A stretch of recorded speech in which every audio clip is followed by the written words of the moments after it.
Alright, so I just picked up the set of Weathertech, like rain visors, wind deflectors.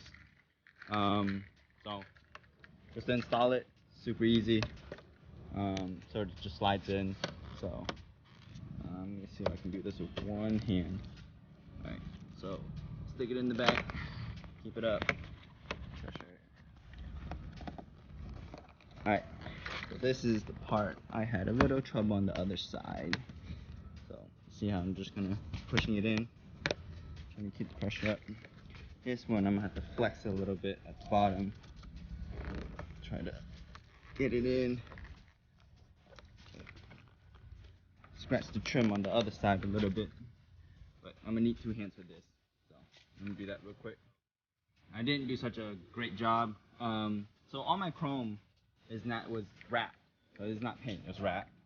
And so with me installing this, my dumbass ended up scratching it. A little bit of the vinyl came up, but that's how you install the front. Let me make sure it doesn't have any issues.